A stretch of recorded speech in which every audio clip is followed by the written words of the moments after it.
स्नेहल जी, ऐसे ही हम आपसे पूछ रहे हैं, अगर हम आपसे पूछें कि आपके जीवन में सबसे सुनहरा, सबसे खुशी का दिन क्या था, तो क्या कहेंगे आप? सर, मम्मी ने पहले से ही सर हम दोनों बहनों को प्रायोरिटी दी है। सर एक बात, मतलब उसने ना सर आज तक खुद के लिए कभी साड़ी भी नहीं खरीदी सर। वो दूसरों की साड़ियाँ पहनती थी, मामी मासी की।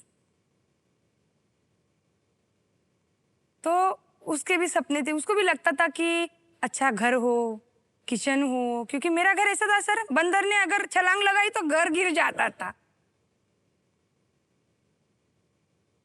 मिट्टी का घर था, तो मुझे लगता था जब मैं मेरे पाँव पे खड़े हो जाऊंगी तो मैं सबसे पहले मेरा घर बनाऊंगी।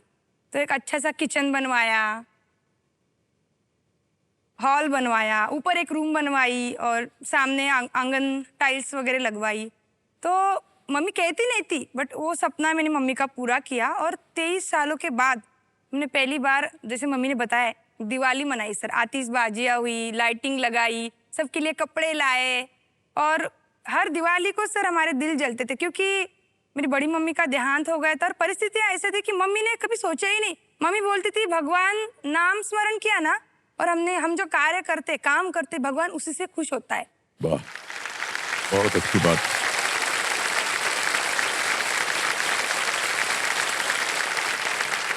माता जी, आपको हम प्रणाम करते हैं। और आप, बहुत सारी आपकी जो इच्छाएं थी वो आपकी बेटियां जो है उन्होंने पूरी कर दी है, पूरी कर दी सर। क्योंकि आपने प्रण किया था कि आप इनको शिक्षित करेंगी, बजाय इसके कि सोना वगैरह इकट्ठा करेंगे ताकि दहेज में इसका इस्तेमाल होगा। मेरा कहना है सर, बेटा अगर घर का दीपक है तो बेटियां पंथिया है। वाह, क्या बात।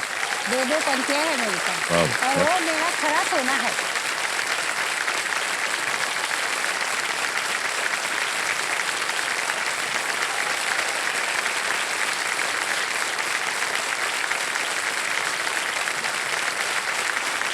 एक पटवारी, एक इंजीनियर, बहुत गर्व होना चाहिए आपको माता जी। और बहुत हम गर्व सब है बहुत सर। खुश हैं इस बात से। बहुत खुश हूँ। जितनी भी बातें आपने की है ना, वो बहुत ही सही हैं और हमारे समाज को उनको समझना चाहिए कि एक बेटी जो है वो परिवार के ऊपर बोझ नहीं होती है, उसके अंदर भी एक ताकत और होती है। इन्होंने भी मेरा इतना ही साथ दिया। जी जी। ये इंजीनियर कॉलेज में जाती थी, चप्पल टूटी तो फेविक्विक ट्यूब रहता ना, उससे चिपका कर जाती थी।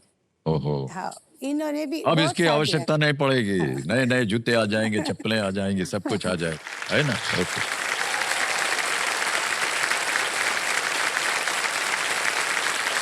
और स्नेहा जी, आगे चलते हैं। अब आएगा आपके सामने 11वां प्रश्न। 7.5 लाख रुपए इसका मूल्य है। 11वां प्रश्न आपकी स्क्रीन के ऊपर ये रहा। नवाब असफउद्दौला ने इनमें से किसका निर्माण 18वीं सदी में करवाया था? Which of these structures was built in the 18th century by Nawab Asaduddaulah? A. Rumi दरवाजा, B. हुमायूं's tomb, C.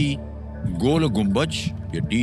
चार मीनार। रूमी दरवाजा, हुमायूं का मकबरा, गोल गुंबज या चार मीनार। सर हुमायूं का अकबरा तो उसके बेटे ने बनवाया था। हुमायूं वो तो नहीं है। चार मीनार भी नहीं लग रहा है सर। रूमी दरवाजा, मेरा ध्यान रूमी दरवाजा पे जा रहा है सर। नवाब असफउद्दौला, रूमी दरवाजा। चार मीनार को तो सर हैदराबाद की भत्ती नकल कहा जाता है सर। तो उनका नाम सर नवाब असफउद्दौला तो नहीं था, नाम नहीं याद आ रहा है मेरे को किसने। हुमायूं का अकबरा गुलबदन बेगम ने बनवाया था सर, दिल्ली में, वो भी नहीं है। गोल घुमट, सर मेरा ध्यान रूमी दरवाजा पे जा रहा है सर। नवाब असदुद्दौला, गोल घुमट, गोल घुमट।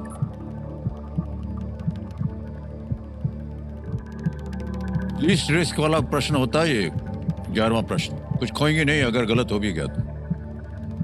ठीक है सर, रिस्क ले लेते हैं। 2 हैं लाइफलाइन आपके पास, अगर आप चाहें उनका भी उपयोग हो सकता है, या अगर आप चाहें तो रिस्क आप चाहें लेना चाहें ले वो लीजिए। कंफ्यूजन हो रहा है, रूमी दरवाजा और गोल घुमट में। रूमी दरवाजा लग रहा है। सबसे पहले बोलते हैं दिमाग में जो आए, सबसे पहले मेरे दिमाग में रूमी दरवाजा आया। गोल घुमट तो नहीं लग रहा है सर। सर हाँ, ऑप्शन ए को लॉक कर दिया जाए, रूमी दरवाजा। ए पे कह रहे हैं ताला लगाने के लिए रूमी दरवाजा।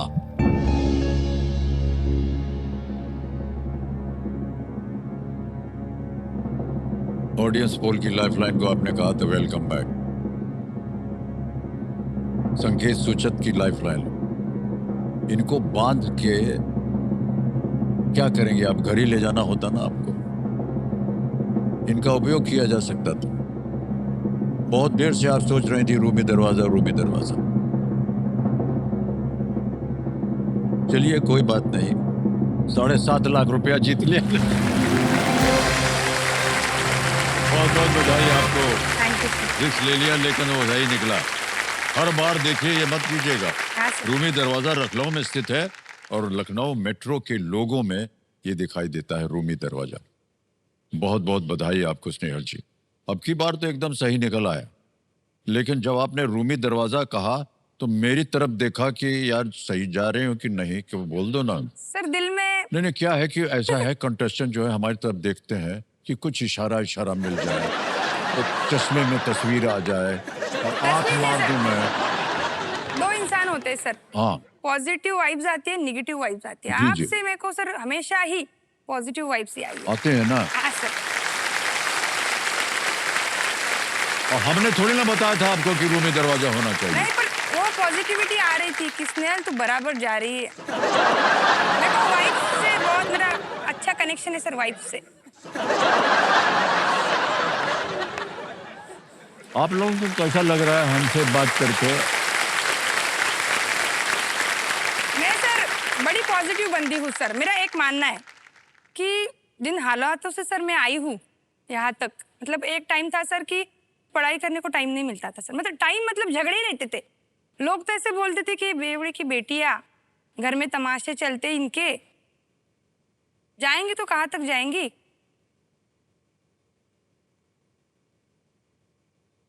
मतलब जब रिजल्ट आए ना सर, तो बोल रहे थे ये तो घर से बाहर भी नहीं निकलती थी, ना कोई पूना में क्लासेस करने गई, ना लाइब्रेरी जाती थी।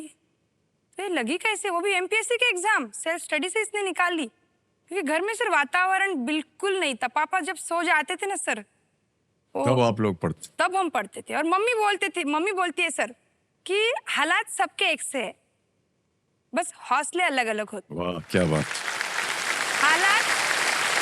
हालात सबके एक से है, बस हौसले अलग अलग होते हैं। जी। कोई निराश होकर बिखर जाता है, तो कोई संघर्ष कर निखर जाता है। क्या बात, वाह।